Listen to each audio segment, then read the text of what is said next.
ਅੱਜ ਹੈ 26/2/2022 ਦੀ ਬਾਬਾ ਦੀ ਸਾਕਾਰ ਮੁਰਲੀ। ਅੱਜ ਬਾਬਾ ਨੇ ਆਖਿਆ, ਮਿੱਠੇ ਬੱਚੇ ਰੋਜ਼ ਅੰਮ੍ਰਿਤ ਵੇਲੇ ਗਿਆਨ ਅਤੇ ਯੋਗ ਦੀ ਵਾਸ ਧੂਪ ਜਗਾਉਣ ਨਾਲ ਵਿਕਾਰਾਂ ਰੂਪੀ ਪੁੱਤ ਭੱਗ ਜਾਣਗੇ। ਪ੍ਰਸ਼ਨ ਹੈ, ਕਿਹੜੀ ਇੱਕ ਭੁੱਲ ਕਈ ਪੁੱਤਾਂ ਨੂੰ ਅੰਦਰ ਵਿੱਚ ਪ੍ਰਵੇਸ਼ ਕਰ ਦਿੰਦੀ ਹੈ? ਉੱਤਰ ਹੈ, ਮੈਂ ਆਤਮਾ ਹਾਂ। ਇਹ ਗੱਲ ਭੁੱਲਣ ਨਾਲ ਅੰਦਰ ਵਿੱਚ ਕਈ ਭੂਤ ਪ੍ਰਵੇਸ਼ ਹੋ ਜਾਂਦੇ ਹਨ। ਦੇਹ ਅਭਿਮਾਨ ਦਾ ਭੂਤ ਸਭ ਤੋਂ ਵੱਡਾ ਹੈ, ਜਿਸ ਦੇ ਪਿੱਛੇ ਸਭ ਆ ਜਾਂਦੇ ਹਨ। ਇਸ ਲਈ ਜਿੰਨਾ ਹੋ ਸਕੇ ਦੇਹੀ ਅਭਿਮਾਨੀ ਬਣਨ ਦਾ ਪੁਰਸ਼ਾਰਥ ਕਰੋ। ਗੀਤ ਹੈ, ਅੱਜ ਅੰਧੇਰੇ ਵਿੱਚ ਹੈ ਇਨਸਾਨ। ਓਮ ਸ਼ਾਂਤੀ। ਬਾਪ ਬੈਠ ਬੱਚਿਆਂ ਨੂੰ ਇਸ ਗੀਤ ਤੇ ਸਮਝਾਉਂਦੇ ਹਨ। ਭਗਤ ਭਗਵਾਨ ਨੂੰ ਚਾਹੁੰਦੇ ਹਨ ਕਿ ਭਗਵਾਨ ਆ ਕੇ ਸਾਡੀਆਂ ਅੱਖਾਂ ਨੂੰ ਆਪਣਾ ਸਾਖਸ਼ਾਤਕਾਰ ਕਰਾ ਦੇਵੇ। ਹੁਣ ਤੁਸੀਂ ਬੱਚੇ ਤਾਂ ਮਨਸੁਖ ਬੈਠੇ ਹੋ। ਤੁਸੀਂ ਈਸ਼ਵਰ ਨੂੰ ਪਾਇਆ ਹੈ, ਇਨ੍ਹਾਂ ਅੱਖਾਂ ਨਾਲ ਵੇਖਿਆ ਹੈ। ਈਸ਼ਵਰ ਨੂੰ ਕਿਵੇਂ ਪਾਉਣਾ ਹੁੰਦਾ ਹੈ, ਉਹ ਖੁਦ ਵੀ ਆ ਕੇ ਦੱਸਦੇ ਹਨ। ਮਤਲਬ ਇਹ ਨੌਲੇਜ ਦਿੰਦੇ ਹਨ, ਸਮਝਾਉਂਦੇ ਹਨ ਇਸ ਤਨ ਦੁਆਰਾ। ਤੁਸੀਂ ਸਭ ਆਤਮਾਵਾਂ ਵੀ ਇਸ ਤਨ ਦੁਆਰਾ ਆਪਣਾ ਆਪਣਾ ਪਾਰਟ ਵਜਾਉਂਦੇ ਹੋ। ਬਗੈਰ ਸਰੀਰ ਤਾਂ ਕੋਈ ਪਾਰਟ ਵਜਾ ਨਾ ਸਕੇ। ਪਾਰਟ ਆਤਮਾ ਹੀ ਵਜਾਉਂਦੀ ਹੈ ਸਰੀਰ ਦੁਆਰਾ। ਸਰੀਰ ਦੇ ਨਾਮ ਵੀ ਵੱਖ-ਵੱਖ ਰੱਖੇ ਜਾਂਦੇ ਹਨ। ਆਤਮਾ ਤਾਂ ਇੱਕ ਹੀ ਹੈ। ਆਤਮਾ ਖੁਦ ਕਹਿੰਦੀ ਹੈ ਅਤੇ ਬਾਪ ਹੀ ਸਮਝਾਉਂਦੇ ਹਨ ਕਿ 84 ਜਨਮ ਆਤਮਾ ਲੈਂਦੀ ਹੈ। ਆਤਮਾ ਕਹਿੰਦੀ ਹੈ ਅਸੀਂ ਇੱਕ ਸਰੀਰ ਛੱਡ ਦੂਜਾ ਲੈਂਦੇ ਹਾਂ। ਸਰੀਰ ਤਾਂ ਨਹੀਂ ਕਹੇਗਾ ਨਾ। ਹੁਣ ਤੁਸੀਂ ਬੱਚੇ ਤਾਂ ਜਾਣ ਗਏ ਹੋ, ਅਸੀਂ ਆਤਮਾ ਹਾਂ, ਨਾ ਕਿ ਸਰੀਰ। ਬਾਬਾ ਆ ਕੇ ਸਾਨੂੰ ਆਤਮ ਅਭਿਮਾਨੀ ਬਣਾਉਂਦੇ ਹਨ। ਇਸ ਸਰੀਰ ਦੁਆਰਾ ਆਤਮਾ ਹੀ ਸਭ ਕੁਝ ਕਰਦੀ ਹੈ। ਸਰੀਰ ਦੇ ਅੰਦਰ ਆਤਮਾ ਰਹਿੰਦੀ ਹੈ। ਇਸ ਸਰੀਰ ਦੁਆਰਾ ਮੈਂ ਚੱਲਦਾ ਫਿਰਦਾ ਹਾਂ। ਮੈਂ ਆਤਮਾ ਜੱਜ, ਵਕੀਲ ਆਦਿ ਬਣਦਾ ਹਾਂ। ਆਤਮਾ ਕਹਿੰਦੀ ਹੈ ਅਸੀਂ ਇਸ ਸਰੀਰ ਦੁਆਰਾ ਰਾਜਯੋਗ ਸਿੱਖਦੇ ਹਾਂ, ਫਿਰ ਜਾ ਕੇ ਰਾਜਾ ਰਾਣੀ ਦੀ ਲਿਬਾਸ ਪਾਵਾਂਗੇ। ਹੁਣ ਤੁਹਾਨੂੰ ਆਤਮ ਅਭਿਮਾਨੀ ਬਣਾਇਆ ਜਾਂਦਾ ਹੈ। ਦੇਹ ਅਭਿਮਾਨ ਵਿੱਚ ਆਉਣਾ ਇਹ ਹੈ ਪਹਿਲੇ ਨੰਬਰ ਦੀ ਭੁੱਲ, ਜਿਸ ਨਾਲ ਫਿਰ ਹੋਰ ਭੁੱਲਾਂ ਵੀ ਹੁੰਦੀਆਂ ਰਹਿੰਦੀਆਂ ਹਨ। ਇਸ ਨੂੰ ਦੇਹ ਅਭਿਮਾਨ ਦਾ ਭੂਤ ਆਖਿਆ ਜਾਂਦਾ ਹੈ। ਹਰ ਇੱਕ ਮਨੁੱਖ ਵਿੱਚ 5 ਭੂਤ ਹਨ। ਭੂਤਾਂ ਨੂੰ ਭਗਾਉਣ ਦੇ ਲਈ ਹੁਣ ਵਾਸ ਧੂਪ ਜਗਾਈ ਜਾਂਦੀ ਹੈ। ਇਨ੍ਹਾਂ 5 ਵਿਕਾਰਾਂ ਰੂਪੀ ਭੂਤਾਂ ਦੇ ਲਈ ਹੀ ਇਹ ਗਿਆਨ ਅਤੇ ਯੋਗ ਦੀ ਵਾਸ ਧੂਪ ਹੈ। ਇਹ ਕੋਈ ਜਲਦੀ ਨਹੀਂ ਭਜਦੇ। ਉਹਨਾਂ ਨੂੰ ਤੇ ਬਹੁਤ ਮੁਸ਼ਕਲ ਹੀ ਭਜਾਣਾ ਪੈਂਦਾ ਹੈ। ਇਹ 5 ਵੱਡੇ ਪੁਰਾਣੇ ਦੁਸ਼ਮਣ ਹਨ, ਦੁਆਪਰ ਯੁੱਗ ਤੋਂ ਨਾਲ ਲੱਗੇ ਹੋਏ ਹਨ। ਬਾਪ ਆਖਦੇ ਹਨ, ਬੱਚੇ ਤੁਹਾਡੇ ਵਿੱਚ ਇਨ੍ਹਾਂ ਭੂਤਾਂ ਦੀ ਪ੍ਰਵੇਸ਼ਤਾ ਹੋਏ ਆਧਾ ਕਲਪ ਹੋਇਆ ਹੈ। ਜਦੋਂ ਤੋਂ ਰਾਵਣ ਰਾਜ੍य ਚੱਲਿਆ ਹੈ, ਬਰੋਬਰ ਭਾਰਤਵਾਸੀ ਰਾਵਣ ਨੂੰ ਦੁਸ਼ਮਣ ਸਮਝਦੇ ਹਨ, ਇਸ ਲਈ ਇਸ ਨੂੰ ਸਾੜਦੇ ਹਨ। ਇਸ ਸਮੇਂ ਤੁਸੀਂ ਇਨ੍ਹਾਂ 5 ਭੂਤਾਂ ਨੂੰ, 5 ਵਿਕਾਰਾਂ ਨੂੰ ਜਿੱਤ ਪਾਣੀ ਹੈ। ਇਹ 5 ਵਿਕਾਰ ਬਹੁਤ ਦੁਖਦਾਈ ਹਨ। ਇਹਨਾਂ ਦਾ ਰਾਜ ਹੈਗਾ। ਆਧਾ ਕਲਪ ਤੋਂ ਬਾਅਦ ਫਿਰ ਤੁਹਾਡਾ ਰਾਜ ਹੋਵੇਗਾ। ਫਿਰ ਤੁਸੀਂ ਜਿੰਦਾਬਾਦ ਹੋਵੋਗੇ। ਬਾਪ ਆਖਦੇ ਹਨ, ਰਾਮ ਰਾਜ ਚਾਹੀਦਾ ਹੈ ਤਾਂ ਹੁਣ ਬਾਪ ਦੀ ਸ਼੍ਰੀਮਤ ਤੇ ਚਲੋ। ਪਹਿਲੇ ਰਾਜਾ ਰਾਣੀ ਤੁਸੀਂ ਹੀ ਬਣਦੇ ਹੋ। ਉਸ ਦੇ ਲਈ ਫਿਰ ਪੁਰਸ਼ਾਰਥ ਕਰਨਾ ਪੈਂਦਾ ਹੈ। ਕ੍ਰਿਸ਼ਨ ਨੂੰ ਫਿਰ ਥੱਲੇ ਲੈ ਗਏ ਹਨ। ਸਤਯੁਗਤਾ ਤੇ ਪਹਿਲਾ ਪ੍ਰਿੰਸ ਹੀ ਸ਼੍ਰੀ ਕ੍ਰਿਸ਼ਨ ਹੈਗਾ। ਮਨੁੱਖ ਵਿੱਚ 5 ਭੂਤਾਂ ਦੀ ਪ੍ਰਵੇਸ਼ਤਾ ਹੋਣ ਕਾਰਨ ਕੁਝ ਵੀ ਜਾਣਦੇ ਨਹੀਂ। ਘੱਟ ਤੋਂ ਘੱਟ 7 ਰੋਜ਼ ਭੱਠੀ ਵਿੱਚ ਰਹਿਣ ਤਾਂ ਇਨ ਭੂਤਾਂ ਦਾ ਇਨ ਪੁੱਤਾਂ ਬਾਰੇ ਸਭ ਨੂੰ ਮਾਲੂਮ ਪਏ। ਉਹਨਾਂ ਨੂੰ ਗਿਆਨ ਅਤੇ ਯੋਗ ਦਾ ਧੂਪ ਚਾਹੀਦਾ ਹੈ।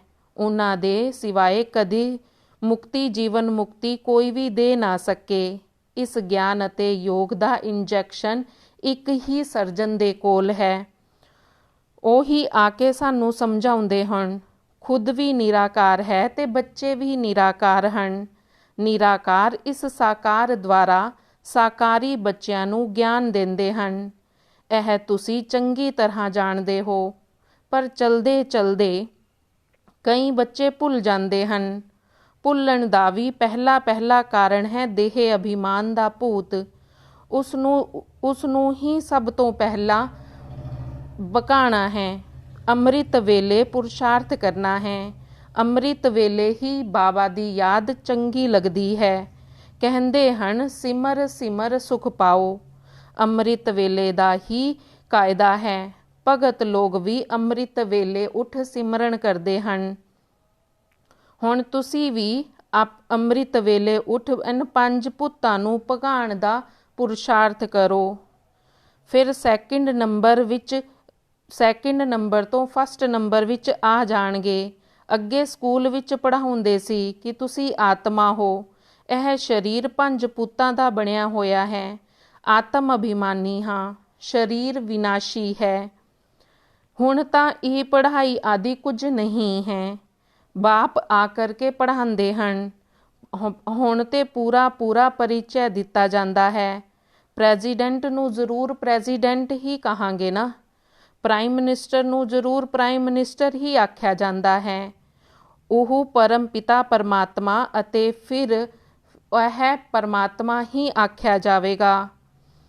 ਸ਼ਿਵ ਨੂੰ ਹੀ ਕਿਹਾ ਜਾਂਦਾ ਹੈ ਨਿਰਾਕਾਰ। ਪਰਮ ਪਿਤਾ ਪਰਮਾਤਮਾ ਪਤਿਤਾਂ ਨੂੰ ਪਾਵਨ ਬਣਾਉਣ ਵਾਲਾ ਵੱਡੇ ਤੇ ਵੱਡਾ ਹੈ ਸ਼ਿਵ। ਸ਼ਿਵ ਬਾਬਾ ਕਦੇ ਜਨਮ ਮਰਨ ਵਿੱਚ ਨਹੀਂ ਆਉਂਦਾ ਹੈ। ਬਾਕੀ ਬ੍ਰਹਮਾ ਦੁਆਰਾ ਹੀ ਆ ਕਰਕੇ ਸਾਰੇ ਸ੍ਰਿਸ਼ਟੀ ਦੇ ਆਦ ਮਦ ਅੰਤ ਦਾ ਗਿਆਨ ਦਿੰਦੇ ਹਨ। ਬ੍ਰਹਮਾ ਵਿਸ਼ਨੂੰ ਪੁਨਰ ਜਨਮ ਵਿੱਚ ਆਉਂਦੇ ਹਨ। ਸ਼ਿਵ ਬਾਬਾ ਤਾਂ ਕਰਨ ਕਰਾਵਣ ਹਾਰ ਹੈ। ਇਸ ਸਮਾਂ ਬੈਠ ਮਿੱਠੇ ਝਾੜ ਦਾ ਸੈਪਲਿੰਗ ਲਗਾ ਰਹੇ ਹਨ ਜੋ ਹੋਰ ਧਰਮਾਂ ਵਿੱਚ ਕਨਵਰਟ ਹੋ ਗਿਆ ਹੈ। ਤਾਂ ਇਹ ਇੰਨੀ ਸਮਝਾਉਣੀਆਂ ਨਵੀਆਂ ਗੱਲਾਂ ਸਮਝਾਉਂਦੇ ਹਨ। ਇਸ ਲਈ ਹੀ ਬਾਪ ਆਖਦੇ ਹਨ 7 ਰੋਜ਼ ਭੱਠੀ 'ਚ ਪੈਣਾ ਪਵੇ। ਬੁੱਧੀ ਜਦ ਪਵਿੱਤਰ ਹੋ ਜਾਵੇ ਤਾਂ ਗਿਆਨ ਅੰਮ੍ਰਿਤ ਉਸ 'ਤੇ ਠਹਿਰ ਸਕੇ। ਤੁਸੀਂ ਬੱਚੇ ਸਮਝ ਸਕਦੇ ਹੋ ਬਰੋਬਰ ਬਾਬਾ ਦੀ ਯਾਦ ਭੁੱਲ ਜਾਂਦੀ ਹੈ ਕਿਉਂਕਿ ਬਹੁਤ ਦੇ ਅਭਿਮਾਨ ਆਉਂਦਾ ਰਹਿੰਦਾ ਹੈ। ਨਾਲ ਹੀ ਮਿੱਤਰ ਸੰਬੰਧੀ ਵੀ ਯਾਦ ਆਉਂਦੇ ਰਹਿੰਦੇ ਨੇ। ਆਤਮਾ ਹੀ ਆਤਮ ਅਭਿਮਾਨੀ ਬਣੇਗੀ। ਪਰਮਾਤਮਾ ਤੇ ਹੈ ਹੀ ਪਰਮਾਤਮ ਅਭਿਮਾਨੀ। ਉਹ ਤੇ ਜਨਮ ਮਰਨ ਦੇ ਚੱਕਰ ਵਿੱਚ ਆਉਂਦਾ ਹੀ ਨਹੀਂ। ਬਾਪ ਆਖਦੇ ਹਨ ਮੇਰੇ ਰਹਿਣ ਦਾ ਸਥਾਨ ਸਭ ਤੋਂ ਉੱਚਾ ਹੈਗਾ। ਮੈਂ ਪਰਮਧਾਮ ਤੋਂ ਆਂਦਾ ਹਾਂ ਤੁਹਾਨੂੰ ਵਾਪਸ ਨਾਲ ਲੈ ਜਾਣ ਲਈ। ਬਾਪ ਤਾਂ ਹੈ ਹੀ ਸੁਖਦਾਤਾ। ਮੇਰੇ ਕਾਰਨ ਮੇਰੇ ਨਾਲ ਯੋਗ ਲਗਾਓ ਤੇ ਤੁਸੀਂ ਵੀ ਸੁਖਦਾਤਾ ਬਣ ਜਾਓਗੇ। ਸਤਯੁਗ ਵਿੱਚ ਇਹ ਗੱਲ ਆਦਿ ਹੁੰਦੀ ਹੀ ਨਹੀਂ। ਨਾਮ ਹੀ ਦੇਖੋ ਕਿੰਨਾ ਫਸਟ ਕਲਾਸ ਹੈ। ਹੈਵਨ ਵੈਕੁੰਠ ਪੈਰਾਡਾਈਜ਼ ਵੀ ਆਖਿਆ ਜਾਂਦਾ ਹੈ। ਹੁਣ ਤੁਸੀਂ ਰਾਜਯੋਗ ਸਿੱਖਦੇ ਹੋ ਨਈ ਦੁਨੀਆ ਵਿੱਚ ਜਾਣ ਲਈ ਜਿਸ ਤੋਂ ਤੁਸੀਂ ਸ਼੍ਰੀ ਲਕਸ਼ਮੀ ਸ਼੍ਰੀ ਨਾਰਾਇਣ ਬਣਦੇ ਹੋ। ਭਾਰਤ ਵਾਸੀਆਂ ਨੂੰ ਪਤਾ ਹੀ ਨਹੀਂ ਕਿ ਲਕਸ਼ਮੀ ਨਾਰਾਇਣ ਹੀ ਰਾਧੇ ਕ੍ਰਿਸ਼ਨ ਨੇ। ਤੁਸੀਂ ਬੱਚਿਆਂ ਦੀ ਬੁੱਧੀ ਵਿੱਚ ਇਹ ਸਾਰੀਆਂ ਗੱਲਾਂ ਆ ਗਈਆਂ ਨੇ। ਬਹੁਤ ਚਾਹੁੰਦੇ ਹਨ ਮੋਟਰ ਆਦਿ ਸਭ 100 ਸਾਲ ਵਿੱਚ ਹੀ ਬਣਿਆ ਹੈ। ਪਹਿਲੇ 2-4 ਆਉਣਗੇ ਫਿਰ ਜ਼ਿਆਦਾ ਹੁੰਦੇ ਜਾਣਗੇ। ਗਲੀ ਵਿੱਚ ਮੰਦਰ ਟਿਕਾਣੇ ਖੁੱਲ੍ਹਦੇ ਰਹਿੰਦੇ ਹਨ। ਫਿਰ ਇੱਕ ਦੋ ਨੂੰ ਵੇਖ ਬਹੁਤ ਆ ਜਾਂਦੇ ਹਨ।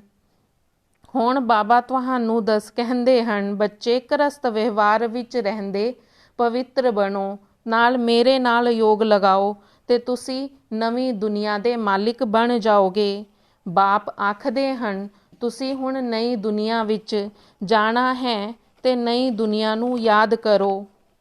ਇਸ ਲਈ ਹੀ ਤੁਹਾਡੇ ਲਈ ਹੀ ਇਹ ਚਿੱਤਰ ਆਦਿ ਬਣਾਏ ਹਨ। ਤੁਸੀਂ ਬੱਚਿਆਂ ਦੇ ਸੈਂਟਰ ਵਰਿੱਧੀ ਨੂੰ ਪਾਉਂਦੇ ਜਾਣਗੇ, ਫਿਰ ਗਲੀ ਗਲੀ ਵਿੱਚ ਸੈਂਟਰ ਹੋਣਗੇ। ਕਲਪ ਕਲਪ ਦੀ ਲੋਟਰੀ ਹੈ, ਇਸ ਦੀ ਜਾਂਚ ਕਰਨੀ ਹੈ। ਹੰਗਾਮੇ ਤੇ ਬਥੇਰੇ ਹੋਣਗੇ, ਮਾਰ ਵੀ ਖਾਂਦੇ ਰਹਿਣਗੇ। ਫਿਰ ਜਦ ਸਮਝ ਜਾਣਗੇ ਤੇ ਮਾਫੀ ਵੀ ਮੰਗਣਗੇ। ਫਿਰ ਵੀ ਅਪਕਾਰੀਆਂ ਦੇ ਉੱਤੇ ਉਪਕਾਰ ਤੇ ਕਰਨਾ ਹੀ ਪੈਂਦਾ ਹੈ ਨਾ। ਕਹਿਣਗੇ ਅੱਛਾ ਫਿਰ ਹੁਣ ਪੁਰਸ਼ਾਰਥ ਕਰੋ। ਆਤਮ ਅਭਿਮਾਨੀ ਤੇ ਬਣਨਾ ਪਵੇ। ਦੇਹ ਅਭਿਮਾਨੀ ਹੋਣ ਤੋਂ ਬਾਪ ਨੂੰ ਭੁੱਲ ਜਾਂਦੇ ਹਨ, ਫਿਰ ਭੁੱਲਾਂ ਹੁੰਦੀਆਂ ਰਹਿੰਦੀਆਂ ਨੇ। ਬਾਬਾ ਵੀ ਰੂਪ ਬਸੰਤ ਹੈ, ਗਿਆਨ ਦਾ ਸਾਗਰ ਹੈ। ਉਹਨੂੰ ਹੀ ਜੋਤਿਰਲਿੰਗਮ ਵੀ ਵਿਖਾਇਆ ਹੈ, ਪਰੰਤੂ ਹੈ ਉਹ ਸਟਾਰ। ਪੂਜਾ ਦੇ ਲਈ ਫਿਰ ਵੱਡਾ ਰੂਪ ਰੱਖ ਦਿੱਤਾ ਹੈ। ਅੱਛਾ, ਮਿੱਠੇ ਮਿੱਠੇ ਸਿਕਿਲ ਦੇ ਬੱਚਿਆਂ ਪ੍ਰਤੀ ਮਾਤ ਪਿਤਾ ਬਾਪ ਦਾਦਾ ਦਾ ਯਾਦ ਪਿਆਰ ਅਤੇ ਗੁੱਡ ਮਾਰਨਿੰਗ। ਰੂਹਾਨੀ ਬਾਪ ਦੀ ਰੂਹਾਨੀ ਬੱਚਿਆਂ ਨੂੰ ਨਮਸਤੇ। ਰੂਹਾਨੀ ਬੱਚਿਆਂ ਦੀ ਰੂਹਾਨੀ ਬਾਪ ਨੂੰ ਨਮਸਤੇ। ਧਾਰਨਾ ਦੇ ਲਈ ਮੁੱਖ ਸਾਰ ਹੈ, ਪਹਿਲ ਆਤਮ ਅਭਿਮਾਨੀ ਬਣਨ ਦੀ ਮਿਹਨਤ ਕਰਨੀ ਹੈ। ਦੇਹ ਅਭਿਮਾਨ ਕਦੇ ਵੀ ਨਹੀਂ ਆਉਣਾ ਚਾਹੀਦਾ। ਰਹਿਮ ਦਿਲ ਬਣ ਅਪਕਾਰੀਆਂ ਤੇ ਅਪਕਾਰ ਕਰਨਾ ਹੈ। ਪੁੱਤਾਂ ਨੂੰ ਭਜਾਉਣ ਲਈ ਅੰਮ੍ਰਿਤ ਵੇਲੇ ਵਿਸ਼ੇਸ਼ ਯਾਦ ਵਿੱਚ ਰਹਿਣ ਦਾ ਪੁਰਸ਼ਾਰਥ ਕਰਨਾ ਹੈ। ਮਿੱਠੇ ਝਾੜ ਦਾ ਸੈਪਲਿੰਗ ਲਗਾਉਣ ਲਈ ਬਾਬਾ ਦਾ ਮਦਦਗਾਰ ਬਣਨਾ ਹੈ। ਵਰਦਾਨ ਹੈ, ਬੇਹੱਦ ਦੀ ਵੈਰਾਗ ਵਰਿਤੀ ਦੁਆਰਾ ਮੇਰੇ ਪੰਦੇ ਰਾਇਲ ਰੂਪ ਨੂੰ ਖਤਮ ਕਰਨ ਵਾਲੇ ਨਿਆਰੇ ਪਿਆਰੇ ਭਵ। ਸਮੇਂ ਦੀ ਸਮੀਪਤਾ ਅਨੁਸਾਰ ਵਰਤਮਾਨ ਸਮੇਂ ਦੇ ਵਾਯੂਮੰਡਲ ਵਿੱਚ ਬੇਹੱਦ ਦਾ ਵੈਰਾਗ ਹੋਣਾ ਬਹੁਤ ਜ਼ਰੂਰੀ ਹੈ। ਇਸ ਲਈ ਠੀਕ ਤਰ੍ਹਾਂ ਦਾ ਵੈਰਾਗ ਉਸ ਨੂੰ ਆਖਿਆ ਜਾਂਦਾ ਹੈ ਜਦੋਂ ਸਭ ਦਾ ਸੰਬੰਧ ਸੰਪਰਕ ਜਿੰਨਾ ਨਿਆਰਾ ਉਨਾ ਹੀ ਪਿਆਰਾ ਹੋਵੇ। ਜੋ ਨਿਆਰਾ ਪਿਆਰਾ ਰਹਿੰਦਾ ਹੈ ਉਹ ਨਿਮਿਤ ਔਰ ਨਿਰਮਾਣ ਰਹਿੰਦਾ ਹੈ। ਉਸ ਵਿੱਚ ਮੇਰੇ ਪਨ ਦਾ ਭਾਣ ਆ ਨਹੀਂ ਸਕਦਾ। ਇਸ ਲਈ ਕਿਹਾ ਜਾਂਦਾ ਹੈ, ਮੇਰੇ ਪਨ ਰਾਇਲ ਰੂਪ ਵਿੱਚ ਬਹੁਤ ਵੱਧ ਗਿਆ ਹੈ। ਕਹਿਣਗੇ ਇਹ ਮੇਰਾ ਕੰਮ ਹੈ, ਇਹ ਮੇਰਾ ਸਥਾਨ ਹੈ, ਮੈਨੂੰ ਹੀ ਇਹ ਸਾਧਨ ਚਾਹੀਦਾ ਹੈ, ਮੈਨੂੰ ਇਹ ਸਾਧਨ ਭਾਗ ਅਨੁਸਾਰ ਮਿਲੇ ਹਨ। ਤੋਂ ਹੁਣ ਇਸ ਰਾਇਲ ਰੂਪ ਦੇ ਮੇਰੇ ਪਨ ਨੂੰ ਖਤਮ ਕਰੋ।